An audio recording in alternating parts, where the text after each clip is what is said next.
ಪ್ರಾಪ್ತಿ ಇನ್ನು ತುಂಬಾ ಆಸಕ್ತಿಯಿಂದ ಯಾವ್ದೋ ಪುಸ್ತಕ ಓದ್ತಾ ಇದೆಯಾ? ಯಾವ್ದಿದು? ಇದು ಮಂಕುತಿಮ್ಮನ ಕಗ್ಗ ಬುಕ್ ಓದ್ತಾ ಇದ್ದೆ. ಗುಂಡಪ್ಪನವ್ರದ್ದು.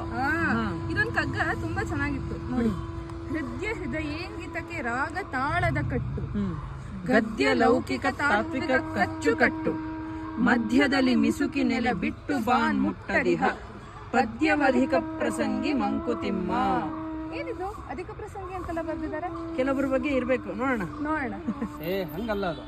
ಅಧಿಕ ಪ್ರಸಂಗಿ ಅಂದ್ರೆ ಯಾವ್ದೋ ವ್ಯಕ್ತಿ ಬಗ್ಗೆ ಹೇಳ್ತಾ ಇಲ್ಲ ಇಲ್ಲಿ. ಅವ್ರು ಬರ್ದಿರಲ್ಲ ಕಗ್ಗ, ಈಗ ಆ ಪದ್ಯ ರೂಪದಲ್ಲಿ ಬರ್ದಿರಲ್ಲಪ್ಪ, ಆ ಪದ್ಯಕ್ಕೆ ಅವ್ರು ಅಧಿಕ ಪ್ರಸಂಗಿತನ ಅಂತ ಹೇಳ್ತಾರೆ. ಇದು ಯಾವ ತರ ಅರ್ಥ ಮಾಡ್ಕೊಳ್ಬೇಕು ಅಂತಂದ್ರೆ, ಮೊದಲಿಗೆ ಎಷ್ಟು ಚೆನ್ನಾಗಿ ಹೇಳಿದ್ದಾರೆ. ಸಂಗೀತ, ಈ ಸಂಗೀತ ಅನ್ನೋದು ಹೃದಯದ ಭಾಷೆ.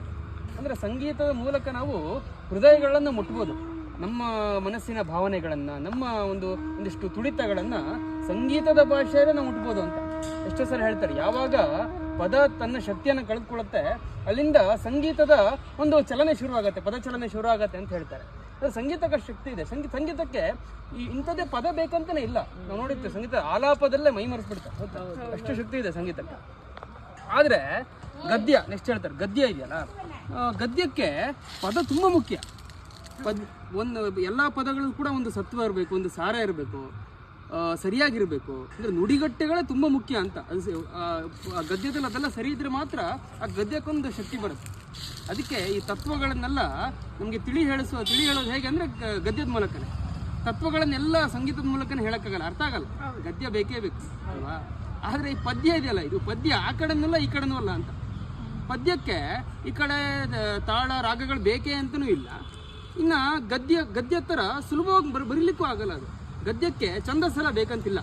ಆದ್ರೆ ಪದ್ಯ ಅನ್ನೋದು ಛಂದೋಬದ್ಧವಾಗಿದ್ರೆ ಮಾತ್ರ ಪದ್ಯ. ಅದು ಛಂದಸ್ಸು ಇಂಥದ್ದೇ ಛಂದಸ್ಸಿರ್ಬೇಕು, ಅಷ್ಟು ಸರಿಯಾಗಿ ಬರಿಬೇಕು ಅಂತ ಅದೆಲ್ಲ ಹೇಳ್ತಾರೆ. ಅದಕ್ಕೆ ಪದ್ಯ ಆ ಕಡೆಗೂ ಸೇರಲ್ಲ, ಈ ಕಡೆಗೂ ಸೇರಲ್ಲ.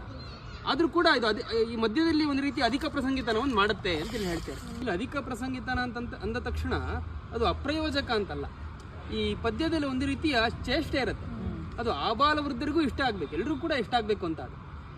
ಅದಕ್ಕೆ ಹೇಳ್ತಾರೆ, ಈ ಪದ್ಯ ಅನ್ನೋದು ಸಂಗೀತ ಮತ್ತೆ ಗದ್ಯ ಎರಡನ್ನೂ ಒಳಗೊಂಡ ಒಂದು ಸೌರಭದ ಪುಷ್ಪ ಅಂತೇಳಿ ಹೇಳ್ತಾರೆ.